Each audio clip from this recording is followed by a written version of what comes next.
Tá san down am Carriganima míle fáilte bhla de gaile goine a tá tá nocht. Agus tá súla go méid sarithe lá de sport, crack agus ceol agus céalta go léir.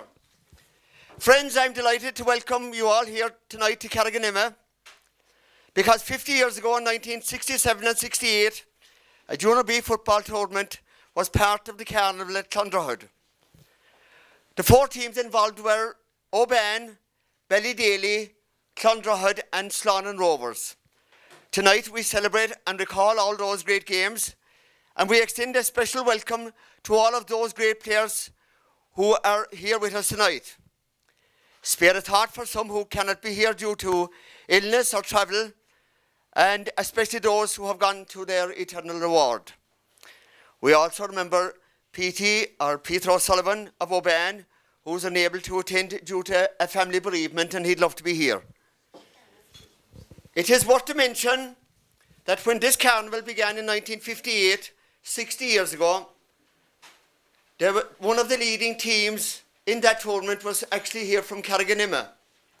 Permit me to name some of the players who were involved in that 7-a-side team. The goalie was Tommy Goggin from Mullinahorna. The 2 fullbacks were John Desmond from Cooley-Cusan and Bill Tuig from Barnmoor. Midfield was Christy Goggin from Mullinahorna and Matt McAuliffe just from across the road. And the three forwards were Johnny O'Riordan, as they was calling that him. We'd know him as Shawnee O'Riordan, Billy Riordan's brother from Barnmoor, who later went on to play for the Cork Miners and play for Macroom and win senior football championships with them. Also on that forward line were Dennis O'Mahony. He's now father Dennis O'Mahony, brother of John Mahony of Rahalisk. And the other man there was Michael O'Riordan of Derry Roo, who was a teacher in Monifloke. Now, I'd like to thank everyone who helped to organise this reunion. Dinny Lane, Tommy Tucker, and of course David Tarrant, Donald Creedon, Frank Casey, Peter McSweeney, Michael Lucy, James O'Leary, and many, many more. I apologise if I have anyone left out. And of course, thanks to our hosts inside the bar who have been very good and very helpful. To Danjo, of course, for his LTV work, and Mutt Keller for his music. And of course, that man down there, Connie Reardon, he's going to organise a sing-song in a minute, he tells me. In conclusion, friends, 1968 there were much different times. There was no managers, there was no coaches, or there was no physios. We tugged off by the side of the ditch or in cars if they were available, and we had some great fun and sport together. We sorted out our differences on the field. It was hard with some of the fellas before Harem. And it is great to look back and recall those happy days when we all played football together with a smile on our face. Enjoy the night, Bain Thang of us. Well done.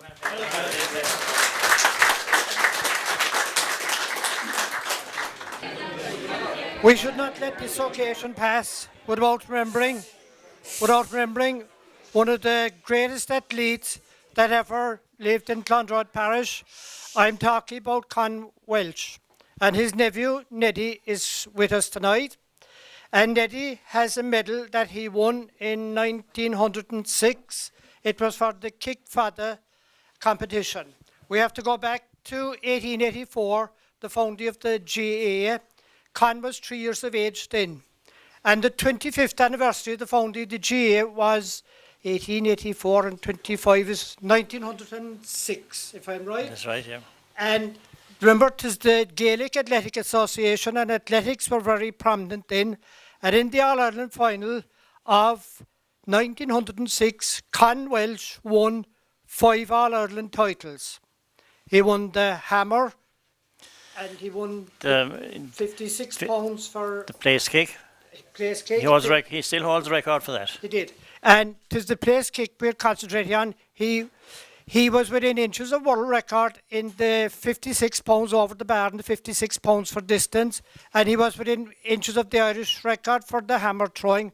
But he won the place kick, which was a leather football and a dead kick, and he kicked at a distance of 222 feet and 4 inches, and that distance was never beaten. He got a medal for it, and he was 25 years of age. He was a fine-looking man, and he had a bird below in Clondrod who was? Mick Denny's aunt. Right. And, and he had to go international then when he had won the Irish Championships. And in the following year, 1907, he was going to America to get ready to play, to complete more things. So as a souvenir, he gave the Kickfather medal to Mick Denny's aunt, who made it into a brooch. And Lord bless him, Mick Denny, a couple of weeks before he died, he called you in one day, Neddy, and he said... That's right. He said, I have a medal belonging to your aunt. He belonged to your uncle. He said he gave it to my aunt before he went to America. That's correct. And he went to America in 1907. And he took part in many competitions in America, and he had fierce competition with what were called the Irish Whales. They were sportsmen from Irish, hammer throwing, weight throwing, long distance running, and they wanted to take part in the Olympics, but they wouldn't take part for Great Britain. So Flanagan and another fellow were the best in there, and he went to Canada, and he represented Canada. Yeah, and Con Welch also represented Canada. Con Welch represented Canada in the hammer throwing in the London Olympics. 56 pounds. At 56 pounds. And if you see a TG Cahir programme, the Irish Whales, you'll see a picture of him throwing the hammer. And you would think 'tis your son Michael is throwing the hammer when you see him stretched down. Same build, same attitude. He came third, he got a bronze medal for Canada. But the real story is, when the Olympics are on, the weight throwers are usually given the job of carrying the flag. And Flanagan, representing America, carried the flag. But first in going ABC was Canada, and Con Welch from Carriganima carried the flag for Canada. And as they approached the royal box, every team up to then had dipped their flags in honour of King George. But Con Welch kept his flag upright. Good man. Well done. And it caused it would have been a lot more serious, only that Flanagan from Tipperary was carrying the flag for the USA, and when he came, he didn't dip his flag either. Flanagan came first and got the gold. The first, second and third in the hammer throwing were three Irishmen, and Con Welch is now representing Canada, got the bronze medal. He did not come back to Mick Denny's aunt. He met a model who was also an actress in Canada, and he married her. Is that correct? That's right, yeah. Yes. Like myself.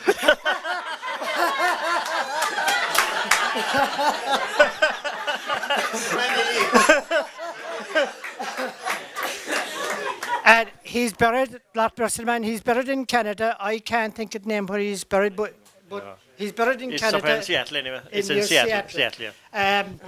But this medal, we want to shorten the camera and got what I've said tonight recorded, because it's an extraordinary story, and he was one of the first men from Clondrod to get an All-Ireland medal, and be sure of it. Now, Jack, yeah, he got one as well, but go down to Church Cross. In Church Cross, the man in the 1911, Jack Driscoll, won an All-Ireland medal, and he won 4 Cork medals. He had county medals, and he had National League medals.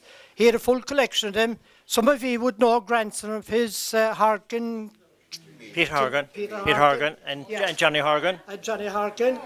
And he had a huge collection of them, and they were in the house in the Church Cross. And about 20 years ago, a couple of fellas came from Killamatra they knew he had the medals because they went to examine them. And they were so much taken by the medals, they said they'd have to take them home and examine them more. So they took the medals home, and they're still examining them. Oh, gee. But Sinead Sale, Rohi Moran Thiel, Hala Session, but that's why this medal is so important, because Con Welch from Carriganima won this, which was a record 222 feet and 4 inches that has never been surpassed, for kicking a dead leather football off the ground. Neddy, fair play to you. Good, thank you.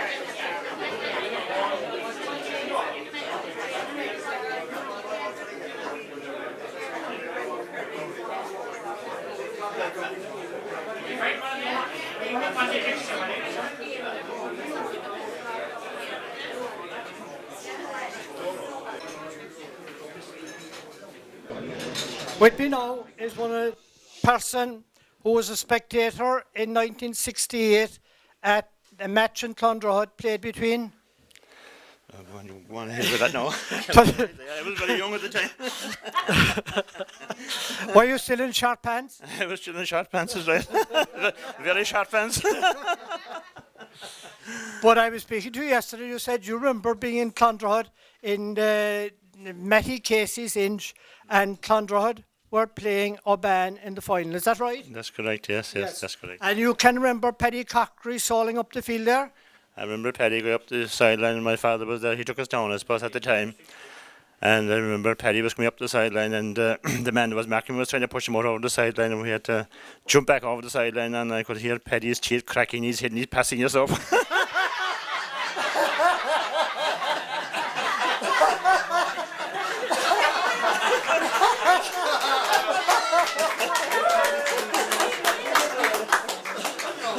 But he didn't go down the sideline though.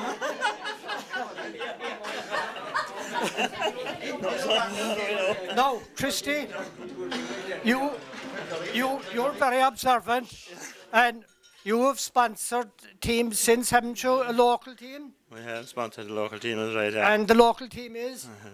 St. John's, yeah. St. John's. But if you can think back to 1968 and the attire the fellas had then, can you remember the shorts? Yeah, the shorts were very short at the time. And with the shorts on, there might be underpants or something. but I can remember that I won't mention any name, but there was one fella. It was hard economic times, and everything was made full use of. And one fella was playing, and the shorts he had on were made from a flour bag. Okay, very good. And you could make out some of the things, of the letters of Odlums in them, but they were sort of mixed up. And there was an ad for Odlums at the time which says, Odlums cream flour never varies.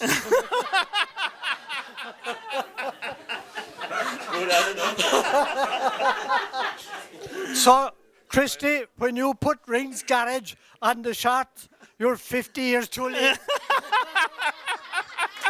We'll have to think of another plan. Thanks. Well, my point. I already said that yesterday. Wait. I'll give you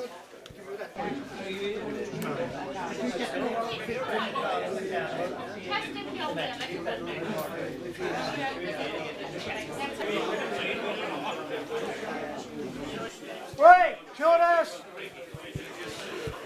I was a sub in Paddy Corkery's team, and it should be mentioned that the real story of tonight is that it's Paddy Corkery's golden jubilee, because it's 50 years since he was playing in the Carnival in Clondrohid. I can remember coming on as a sub against Irish Rovers. He had some fella who was a soccer player, and he was playing the ball along the ground, and whoever was on, he was a bit too tricky for him. So Paddy, come on here, lad, and stay with him. He was Mick Bennett, was that fella's name? He was Mick Bennett Yeah. from Corkibs, or so, I think it was Cork. Corkibs or I think his son is actually playing for Cork. his son, Alan Bennett, plays for Cork City now. Well, his father was the Slannon Rovers, but he was legal. He was genuine. He was working for Buckley Stores. He was working for Buckley Store, so that qualified him. He was near enough. Now, I can remember you playing, but very few more people. I can remember a man by the name of Trix playing with Slana. Oh, Trix is in Australia. He's in Australia. Yeah. Okay. Your thoughts, and then can you remember much about it? Well, Trix was legal. Right. Trix was in my class. So the way you're talking, there were a number of people who weren't entirely legal. Is that right? There was a certain Patrick Corkery playing for us. For a year. Yes, and I'm sure he won a lot of medals with Clondrohid as well. But he won medals with Kilgarvan, and he played in the county afterwards.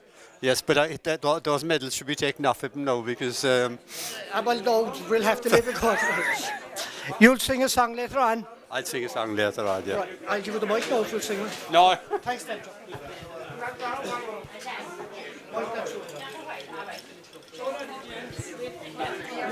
more victims.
No, I was the colleges myself, I was on the club, and Sunday, I don't know if I was going to that all, I heard, don't know, fair up in the face, and Sunday won by a pint, I played the final of them all against England, all in Canada.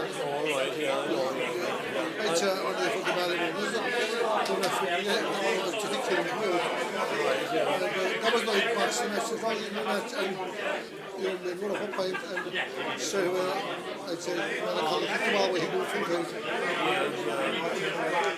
I would say, no, early in the match, that would have been a fight straight over, one has pulled over, pulled through, they got a piece of leave, and on the an all card, and on the same thing, and that was just what I wanted to have, he's sitting up there, and I said, he no lines with him, and I feel like he's carrying better one, we don't know where he's immense in there.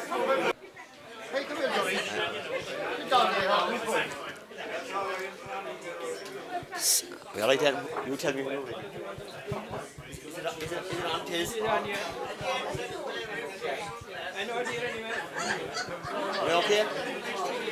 Okay, are we all right? Oh, Davey. So, good evening again, ladies and gentlemen. With me here I have a few colleagues who were involved in the carnival tournament in Clondroyd Longo, and the first man with me is my long-time friend and teammate, Peter McSweeney. Peter, you remember the carnivals in Clondroyd well, I suppose, when we were playing ourselves? God, I do, Paddy. There's some fantastic memories. They were absolutely brilliant. We played football strictly for the love of playing it, and we loved just to wear the jersey and go out there and play it. Yeah. Well done, Peter. Could you remember any of the matches that we played? I can remember matches against Oban, Ballydaly. I can't remember, but they were hard, but they were great fun. But there were some great characters playing against us, Adam, from Oban and Ballydaly and Stannon Rovers. Can you remember many of them? I can remember Johnny Lane, Christy Murphy, Murphy the Butcher from Ballydaly. A lot of them I can remember, I can still visualise them, but I can't put names on them. But they were great players, and what happened on the field stayed there, and that was it. Well done, Peter, good man. So with me here also is Denny Lane, who was the team mentor for Oban at the time. He was the man we were trying to get the better of. It failed us most times. But anyway, Denny, what are your memories of the carnival? Well, I suppose they were good times, Paddy. You know, we had great old games, and they were a bit rough at times, but they were okay. I was always taking the bag. I never played very little of it altogether, but they were good games and enjoyable, I suppose, at that time. There was no black cards or yellow cards or nothing. I suppose it was a good job that they weren't, because they'd be all off at this stage now. Good man, Denny. With me here also is Noel Buckley from Ballyvoskill, on the other side of the border to Clondroyd. Staunch Mill Street man, staunch Stannon Rovers man. You remember the carnivals, Noel, in Clondroyd? Yes, I remember them vaguely, Paddy. It's a long time ago, and my memory isn't as good as it used to be, yes. But I do remember the carnivals, and I remember one particular match there against Clondroyd. I happened to come in the second half to play with Slannon. I think I was illegal at the time because I thought I was a senior footballer, and I had been playing with Mistreet as well. and I was marking Sean White.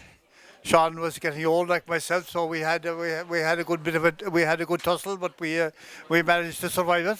And, they're great memories, and you organising this tonight, Paddy, you bring back a lot of those memories, and it's great to be that we're still alive and we're still around and we're here to celebrate. And I did say to you when I met you when I came in that you're looking younger than you were then. I don't know how you do it, but it must be you're non-drinking. So. I'm aged because I do take a drink now and then, etc. I suppose.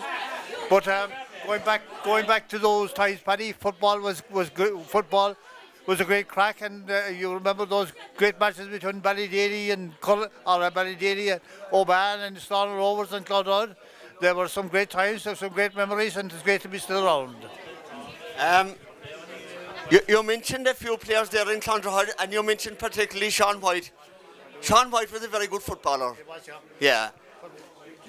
Can you maybe elaborate and talk more about it? Because what special qualities had he? He was tall.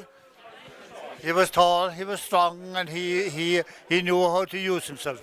But when I met him, he was getting slow, and it was easier to mark him then. But if I did meet Sean in his prime, I know I would have some great difficulties here.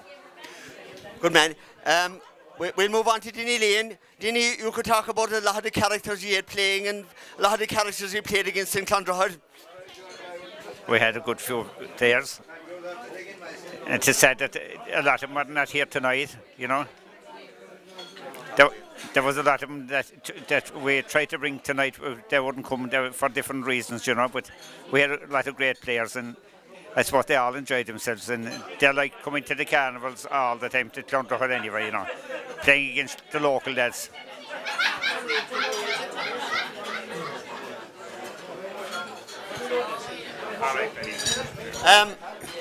We'll move on to Peter McSweeney. Peter, you could tell us about a few fellas that you encountered in Clonrod in the carnival. A lot of rough tussles you had with him, of course, and don't you be shy naming him. Paddy, I'd rather not. I'd prefer to leave those things as they are. Johnny Lane was a nice, clean footballer, wasn't he? He was, of course. He was, of course. Frank Casey would hurt the fly, sir. No. He just blew the head off one and tell you that you look better that way. Okay. So next man I have here is one of the chief organisers with me, and the man I've been bothering with years to get this thing on the road, Tom Tucker from Ballydaly. Tom, you would have great memories from the carnival in Clonrod, no doubt. Outstanding, very good. And all better than each other. And if players of a team won a final that time, it was nearly the same as winning an All-Ireland medal.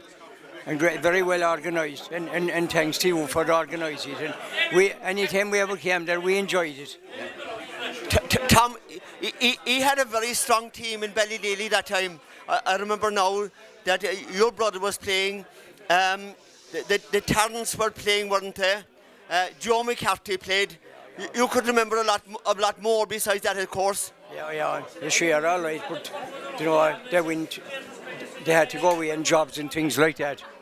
But it was great to be able to put out a team, and any time they ever played there, they enjoyed it, and that's what it's all about. Very well organised.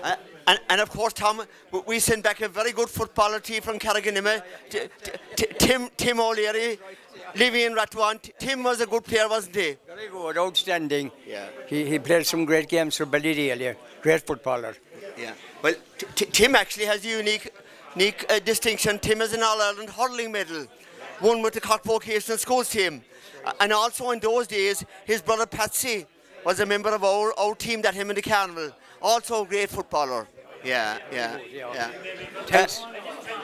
Thanks very much for the invitation. Not a great night and very enjoyable. Not a bother. Of course, I couldn't go without mentioning my great friend and my great rival, Davy Tarrant. Davy, come over here to me 1 second. Yeah.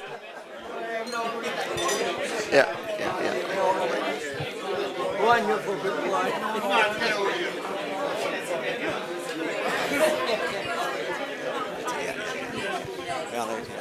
By Casey calls trials there for Connie Reardon.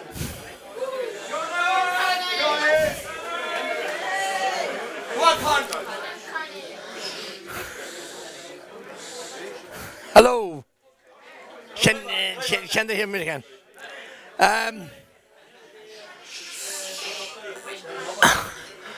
I started working for the Creamery the 3rd of May 68, which will be 50 years coming up.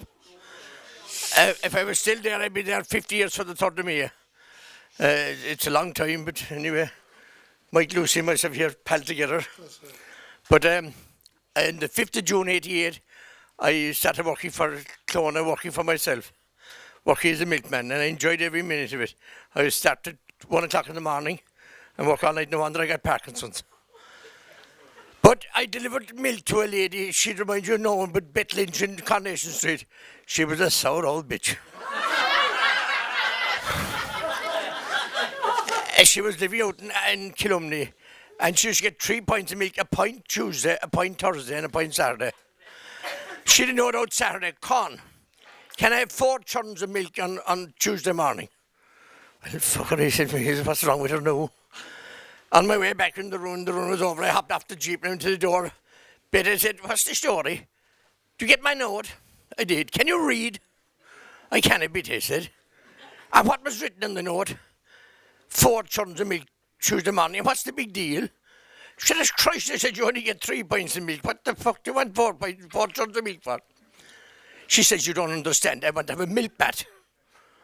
Oh, I said, I didn't understand. I didn't know nothing about that. She said, can you get it? I can. I said, I'd put in the order now. And I go on. I said, do you want it pasteurised? No, she said, as far as my breasts will do.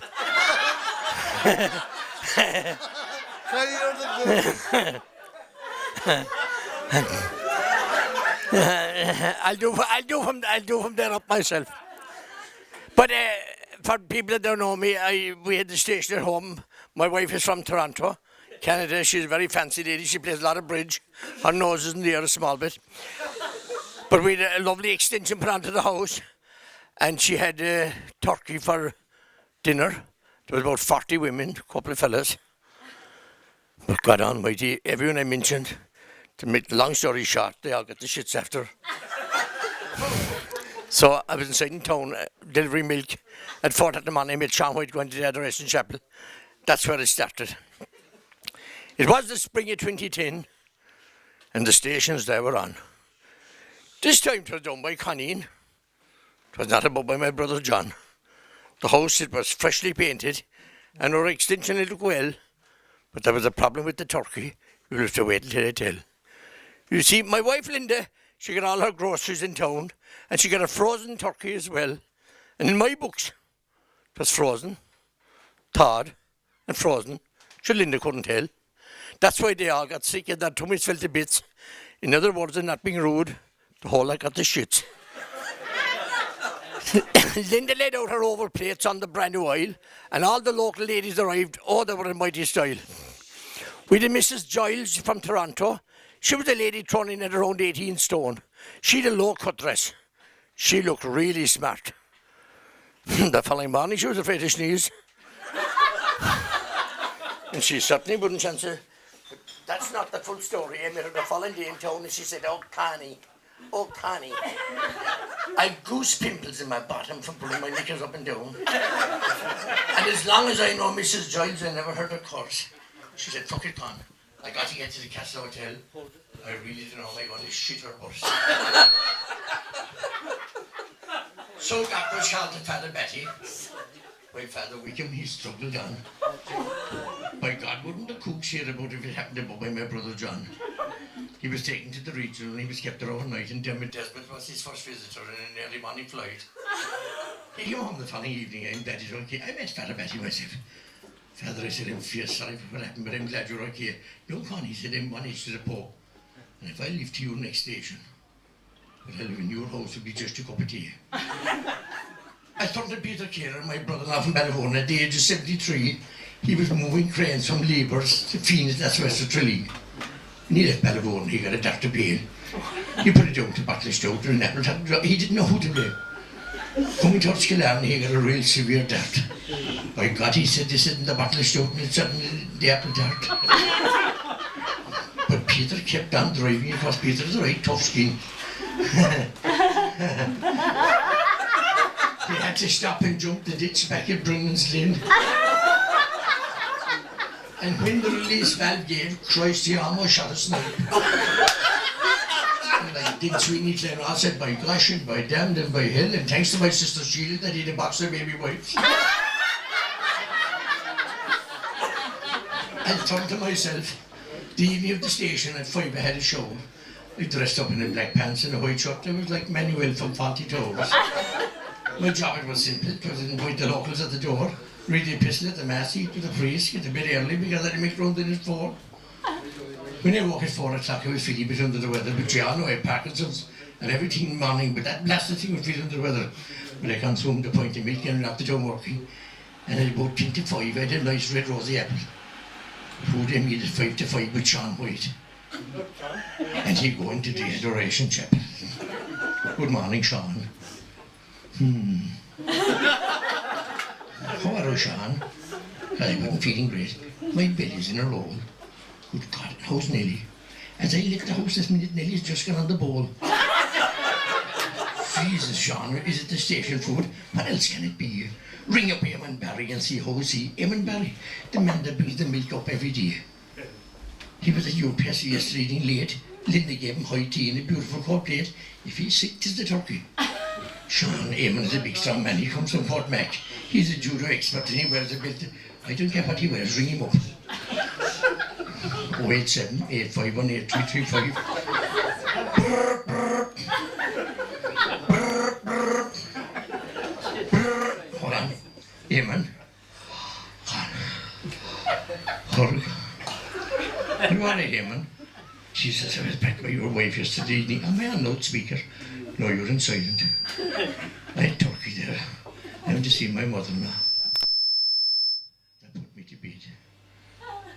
I wish I was dead. I failed to make the title ball. I'm at the shitty in the bed. Back to Sean White. You have it in a nutshell. To the station food all right. Go home and check in Linda and make sure that she's all right. So I'd finish my deliveries and I go on from the run, and when I arrive at the front door I hear all the morning in the toilet. Christ, I thought I was having another daughter or a son. And you all know my wife Linda, after 40 years of marriage, she still carries that lovely accent, full up your can, and oh my God. She's sitting on the bowl, her head is in the sink and her eyes are on her roll. Good morning, Linda. Oh my God, I'm so sick. Jesus, Linda, I said a small bit of bad news. What is it? I met Sean White in town. He's sick. Nelly's sick. Eamon Barry's had a shit in the bed. I don't feel great. You're sick. Lissa Cressick, Cooler Cressick, and Lacanine, people of renown. The people we invited from Ballyvour and the people we invited from down the hall are sick. She stands up. Knickers still do. She puts her arms around me. She says, Con, I'm as embarrassed as could be. I think I'm going to hiding. Christ, if we do that, you'll be like McGee. It's just a 9-day wonder that no one did that right. I know Father Paddy got an awful fright. Linda, to me you're a splendid cook. To me you're the best. The only mistake you made that you'll go back to Roaches and go to Mike the Butcher and get the pocket thing fresh. Oh, Con, she says, I don't need the truth this other morning. Get me an ice pack, get me a cup. I put an ice pack on her forehead. I make her a nice cup of tea. I put her back into bed. I make her as happy as could be. I stroke her gently on the head, and she goes to sleep so soon. And I do what I'm doing for the last 3 years, sleep in the other room. Linda wakes at 4 o'clock. She's parched and very dry. Her body is shivering, and now she'll live will she die. Linda, you're all right. Oh, thank you, Con. Thank you. Thank you. Get me a drink of water till I rinse my mouth.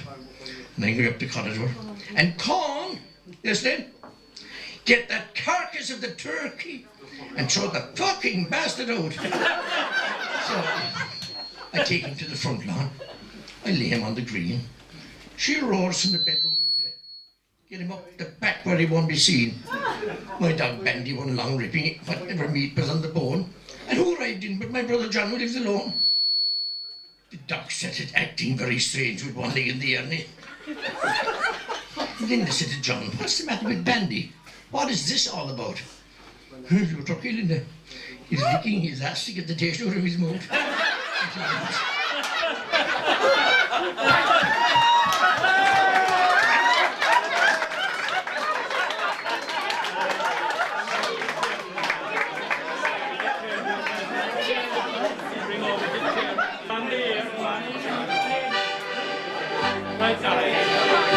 Ready? 1, 2.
Our first singer tonight now is from Dungarvan, Dennis Lucy. So here I hand you over to Dennis. Good man. You'll find in history's pages heroes of great fame, the deeds they done, the battles won, how they made their name.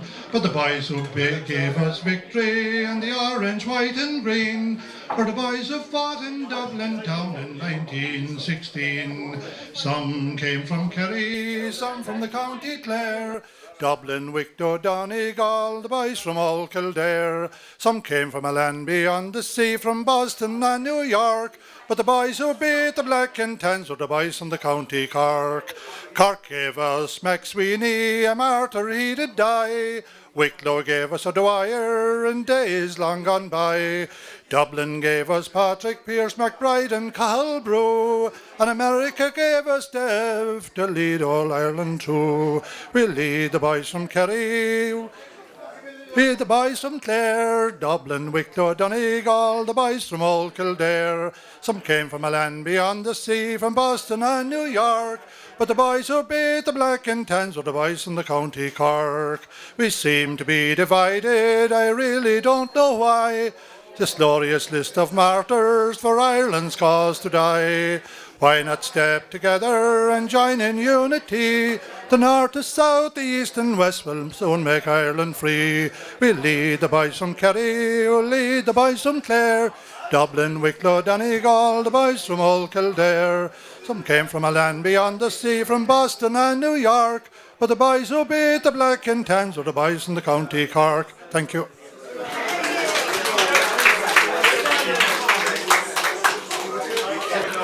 Right, you're right. This is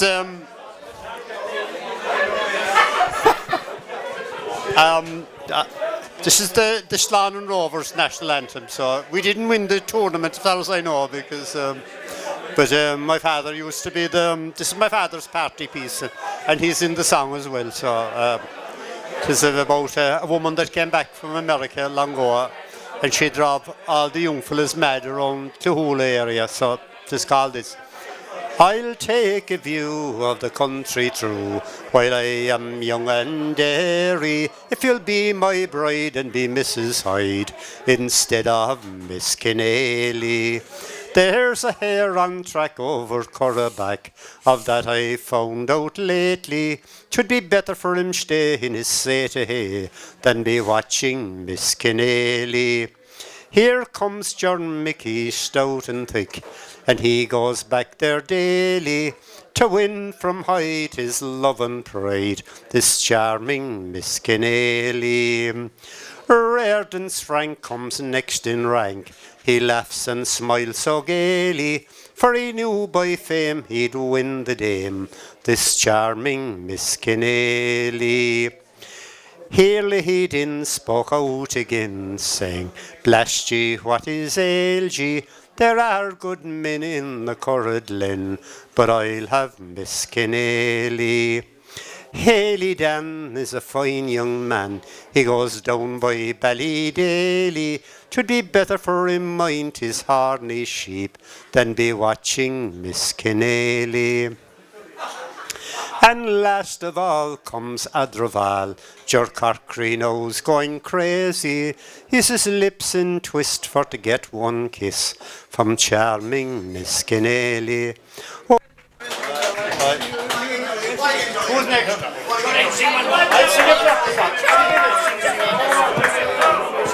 I'll sing now. All right. I'll sing some song you can all join in. Are you all able to sing? All right, wait. Oh, how oft do my thoughts in their fancy take flight to the home of my childhood away, to the days when each patriot's vision seemed bright, ere I dreamed that those joys would decay, when my heart was as light as the wild wind that blows down the Mardyke through each elm tree, where I sported and played neath its green leafy shade on the banks of my own lovely lea, where I sported and played neath its green leafy shade on the banks of my own lovely lea. And then in the springtime of laughter and song, shall I ever forget the sweet hours with the friends of my youth, as we rambled along amongst the green mossy banks and wild flowers. Then too with the evening sun sinking to rest sheds its golden rays over the sea. The maid with her lover, the wild daisies pressed on the banks of my own lovely lea. The maid with her lover, the wild daisies pressed on the banks of my own lovely lea. Right.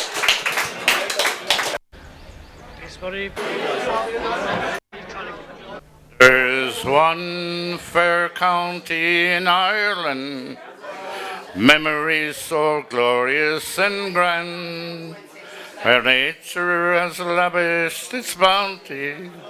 It's the orchard of Erin's green land. I love its cathedral and city, once founded by Patrick so true, and it bears in the heart of each bosom the ashes of Brian Boru. It's my own Irish home, far across the foam, although I've oft time left it in foreign lands to roam. No matter where I wander, through cities near or far, sure my heart is at home in old Ireland, in the county of Armagh.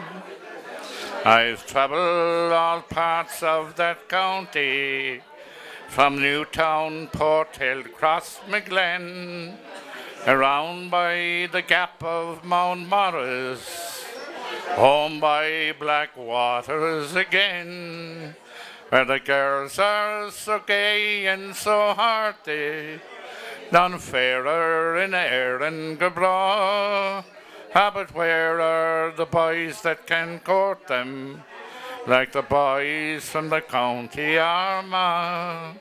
It's my own Irish home, far across the foam, although I've oft times left it, foreign lands to roam. No matter where I wander, through cities near or far, sure my heart is at home in old Ireland, in the county of Armagh. Anyway, about 4 months ago I was digging the land, with me brogues in me feet and me spade in me hand. Then I said to myself, what a pity to see such a fine strapping lad digging turf and trolley with me carry I right fall the dalde. Carry I right fall the dalde. I bought me brogue, shake hands with my spade. I went off to enlist the Congo Brigade. I said to the sergeant I want to join up, but says he, me brave bucko, will go with me. Carry I right fall the dalde. Carry I right fall the dalde. The first place they took us was out Farmer's Cross, to a flying machine, sure we all climbed the loft. They tied us with chains like goats to a wall. We lofted the viaduct with feathers and all. With me carry I right fall the dalde. Carry I right fall the dalde. We were cruising along with the greatest of ease, so cosy and snug in our flying trapeze. Then me heart nearly stopped when I thought for a while what a drop we would get if she ran out of oil with me. Carry I oh, right fall that all day. Carry I oh, right fall that all day. Way out in Katanga, we safely touched down. We were thankful to God to be back on the ground.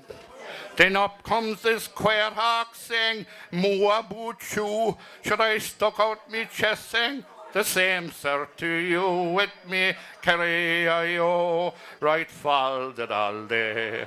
Carry I oh, right fall that all day. The bluebirds were there, it was a frightening scene. They had faces as brown as the berries in steam. They wore feathers for hats instead of a coat, then miggles of hair like the Dingle-Clot coat. With me, carry I oh, right fall that all day. Carry I oh, right fall that all day. Now my 6 months are up, and thank God it's not 10. I'll come back to Carriganima, we'll kick football again. We'll button our brogues, shake hands with our spade, and we'll say, "Slán to you in the Congo Brigade."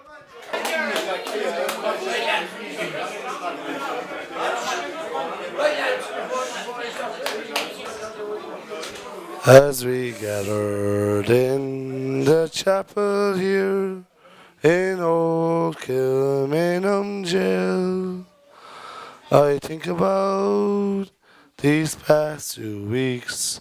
Oh, will they say we failed from our school days? They had told us we must yearn for liberty. Yet all I want in this darn place is to have you here with me. Oh, grace, just hold me in your arms and let this moment linger. They'll take me out at dawn and I will die. With all my love, I'll place this wedding ring upon your finger. And we tongue love, for we must say goodbye. Well, I know it's hard for you, my love, to ever understand the love I bear for these brave men, my love for this dear land. But when Pádraig called me to his side down in the GPO, I had to leave my own sick bed. To him I had to go. All together now. Oh, grace, just hold me in your arms and let this moment linger. They'll take me out at dawn and I will die. With all my love, I'll place this wedding ring upon your finger. There won't be time to share our love, for we must say goodbye. Now as the dawn is breaking, my heart is breaking too. On this May morn, as I walked out, my thoughts will be of you. And I'll write some words upon the wall, so everyone will know I love so much that I could see the blood upon the rose. Oh, grace, just hold me in your arms and let this moment linger. They'll take me out to dawn and I will die. With all my love, I'll place this wedding ring upon your finger. There won't be time to share our love, for we must say goodbye. Oh, there won't be time to share our love, for we must say goodbye.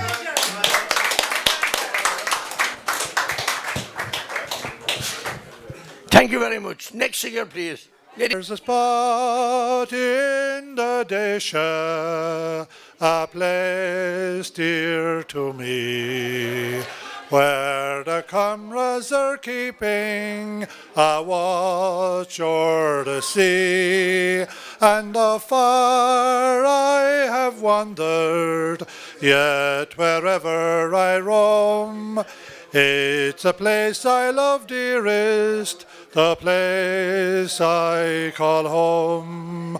On the bridge I will linger at sweet eventide, just to gaze o'er the waters at old Abbey side. Happy memories come stealing as the soft shadows fall on the fishing boats anchored beside the quay wall. Dungarvan, my hometown, I love best of all. Dear old faces and places, how oft I recall. In my heart I keep wishing that someday I will be back again in Dungarvan, my home by the sea. I have seen great fairs, there's places, but I'd rather be where the Carrigan sleeping 'neath hills dear to me, and across the blue waters of that quiet little bay, dear old Helvig is dreaming in her bonnet of grey. I treasure each token of days that I knew in that town of sweet memories where friends are so true. And I thank God in heaven for choosing for me my old hometown Dungarvan, my home by the sea. Dungarvan, my hometown, I love best of all. Dear old faces and places, how oft I recall. In my heart I keep wishing that someday I will be back again in Dungarvan, my home by the sea. Thank you.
Right, folks.